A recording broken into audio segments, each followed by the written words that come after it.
Hello friends, मेरा नाम है गौरव एंड आई एम श्योर आपने भी 2021 में रिलीज हुई गॉडजिला वर्सेस किंग कॉन्ग ये मूवी जरूर देखी होगी, जिसमें क्लियरली गॉडजिला को किंग कॉन्ग से ज्यादा पावरफुल दिखाया गया। पर एक पल के लिए अगर हम गॉडजिला को एटॉमिक ब्रेथ फूंकने वाले रेडियो एक्टिव क्रिएचर के तौर पर ना देखें, बल्कि उसे 1998 वाली मूवी में दिखाए गए एक सिंपल टीरेक्स लाइक क्रीचर के तौर पर देखें, तो क्या तब भी वो किंग कॉन्ग को आसानी से हरा पाएगा? वेल, अगर हम इन दोनों ही क्रीचर्स के अब तक के सबसे बड़े एवेटार तो गॉडजिला 300 मीटर तक ऊंचा दिखाया गया है और किंग कॉन्ग को केवल 102.7 मीटर तक दिखाया गया है। तो क्या ये स्टैट्स इस तरफ इशारा कर रहे हैं कि बिना एटॉमिक ब्रेथ के भी गॉडजिला ही अल्टीमेट किंग है? वेल, हो सकता है, बट वेट, हमने तो स्कूल में ये सीखा है कि मैसिव साइज के साथ आती है मैसिव ग्रेविटी, जिसका मतलब है कि इतने भारी शरीर के साथ गॉडजिला अगर तेज दौड़ा तो अपनी हड्डियां तोड़वा बैठेगा। तो क्या फुर्ती को कॉम्प्रोमाइज करके सिर्फ ताकत के दम पर गॉडजिला का जीतना मुमकिन है? क्योंकि किंग कॉन्ग के पास अराउंड 6 लाख न्यूटन्स का स्वाइप पंच फोर्स है, जो ऑलमोस्ट उतना ही फोर्स होता है जितना एक 100 किलोमीटर पर आवर की रफ्तार से दौड़ती 1 टन की गाड़ी आप पर डालती हो।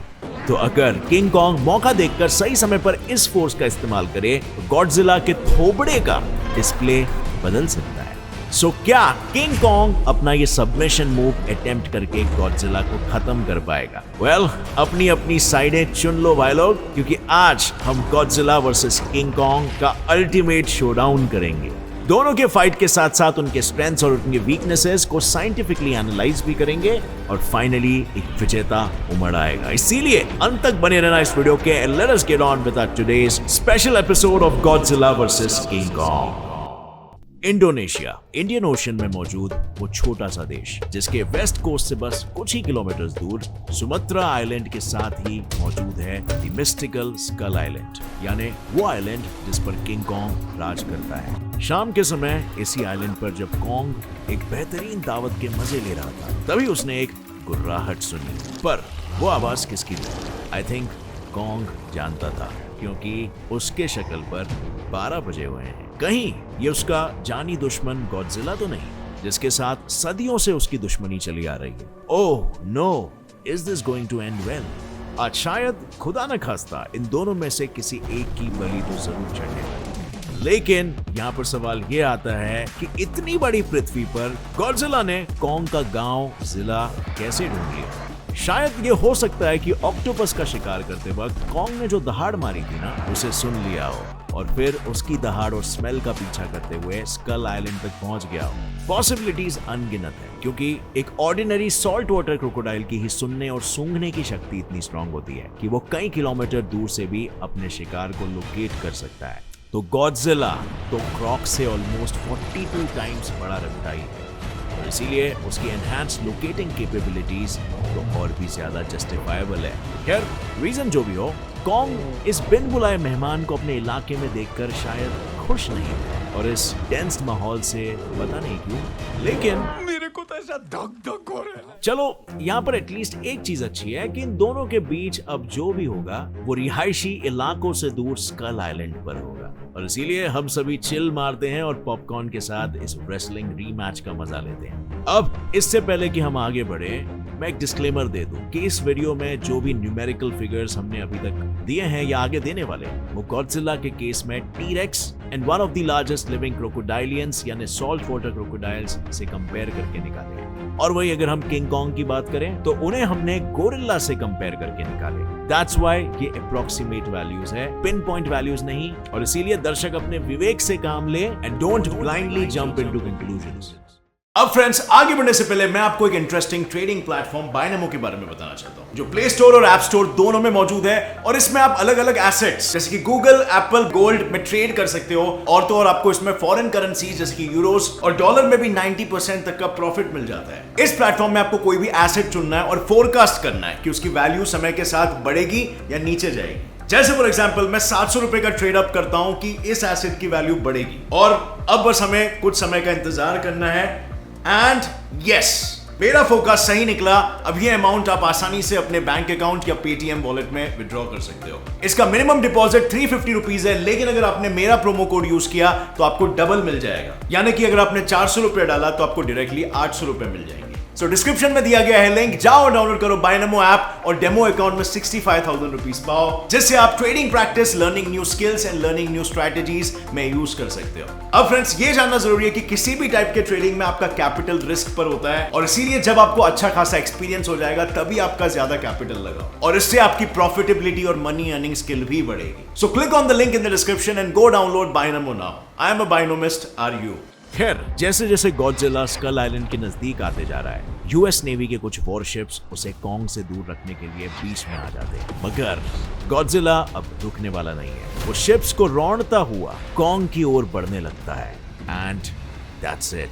उसे ये नहीं करना चाहिए था, क्योंकि कॉन्ग का भी सब्र का बांध अब टूट चुका है, और उसने अपना टेम्पर लूज कर तेजी से गॉडजिला की ओर दौड़ने लगा है। वो दौड़ते हुए किनारे पर मौजूद स्कल आइलैंड के प्रोटेक्शंस के लिए लगी शिप पर खड़े होकर इस पृथ्वी का अनडिस्प्यूटेड शहंशाह गॉडजिला को अपनी हिम्मत का ट्रेलर देता है। लेकिन क्या वो गॉडजिला को हराकर बन पाएगा इस पृथ्वी का अनडिस्प्यूटेड शहंशाह?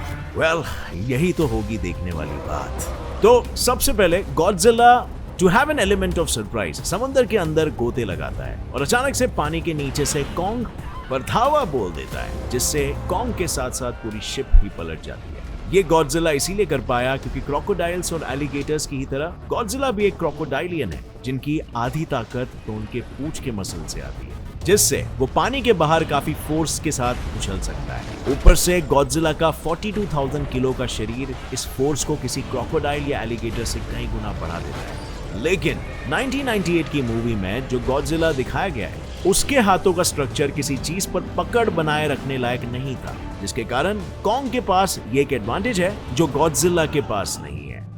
और इसीलिए कॉन्ग गॉडजिला के जोरदार हेड स्पीयर के बाद भी जैसे ही अपना होश संभालता है, वो वापस अटैक करने आ रहे गॉडजिला को तुरंत अपने इंसानों जैसे ग्रिपिंग हैंड से पकड़ लेता है और उसका सर पहाड़ों पर दे मारता है। ये वैसे तो कॉन्ग के लिए बेहद मुश्किल था, लेकिन उसने ये किया यूजिंग हिज आर्म स्ट्रेंथ, क्योंकि गॉडजिला की बाइट फोर्स होती है अराउंड 6,91,000 न्यूटन्स और किंग कॉन्ग के बाजुओं की ताकत भी अराउंड 6,02,824.54 न्यूटन्स होती है, यानी बस कुछ हजार न्यूटन्स का फर्क। पर किंग कॉन्ग के हाइट के साथ साथ उसका वजन भी गॉडजिला का बस 1/3 है, and that is only about 15,560 kilograms.